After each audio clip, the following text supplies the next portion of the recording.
Hello বন্ধুরা, আজকে একটা ইলিশ মাছের রেসিপি নিয়ে চলে এলাম। এই যে প্রথমে ইলিশ মাছগুলো লবণ হলুদ মাখিয়ে নিলাম, হাফ চামচ লবণ হাফ চামচ হলুদ, তারপরে মাখিয়ে নিলাম। তারপরে একটা কড়াই বসিয়ে দেব, মাখিয়ে নিলাম। তারপরে কড়াইটা বসিয়ে দেব, তাতে সর্ষের তেল দিলাম। তাতে মাছগুলো এবারে একটা একটা করে দিয়ে দেব। মাছটা ভেজে নেব, ইলিশ মাছগুলো।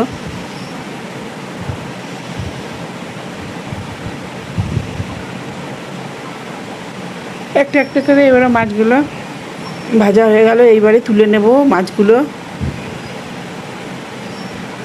তারপরে ওই তেলেই ওলটা আমি বয়েল করে নিয়েছি বন্ধুরা, সেটা দেখাইনি। এবারে এটা ওই তেলেই দিয়ে দিলাম। ওলটা লবণ হাফ চামচ হলুদ হাফ চামচ দিয়ে ওলটা এবারে ভেজে নেব। ওলটা ভেজে নেব বন্ধুরা। ইলিশ মাছ তো অনেক অনেক রকমভাবেই খাওয়া যায়। এটা ওল দিয়ে রান্না বন্ধুরা, এইভাবে আপনারাও বাড়িতে করে খেয়ে দেখবেন। ওল দিয়ে ইলিশ মাছ খুব সুন্দর লাগে। এবার ওলটা ভাজা হয়ে গেল। এবারে ওই তেলেই সাদা জিরে ফোড়ন দিলাম। ফোড়ন দিয়ে তাতে জিরে আর কাঁচা লঙ্কা আছে এখানে 4টে, আর জিরে আছে 1 চামচ দিয়ে এবার লবণ হাফ চামচ হলুদ হাফ চামচ দিয়ে মশলাটা এইভাবে ভালো করে ম্যাশ করে নেব। ভালো করে ম্যাশ করে নিয়ে তাতে জল দিয়ে দেব। তারপরে ওলটা দিয়ে দেব। ওলটা একটু ভেজে নেব। এই মশলার মধ্যে ওলটা দিয়ে একটু কষিয়ে নেব।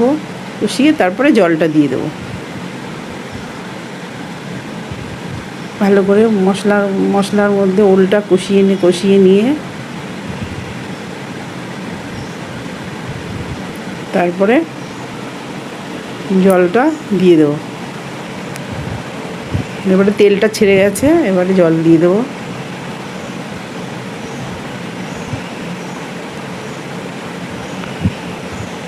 এবারে জল দিয়ে দিলাম।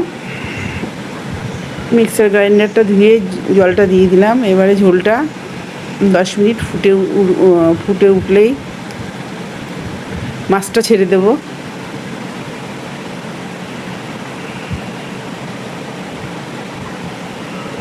এবারে মাছটা দিয়ে 5 মিনিট ফোটালেই হয়ে যাবে আমাদের আজকে ওল দিয়ে ইলিশ মাছের ঝোল। বন্ধুরা, এইভাবে আপনারা ওল দিয়ে ইলিশ মাছের ঝোল অবশ্যই একবার হলেও করে খেয়ে দেখবেন, খুব সুন্দর লাগে। আর রান্নাটি যদি ভালো লাগে তো অবশ্যই একটা লাইক কমেন্ট শেয়ার করতে ভুলবেন না। রাধে রাধে, ধন্যবাদ।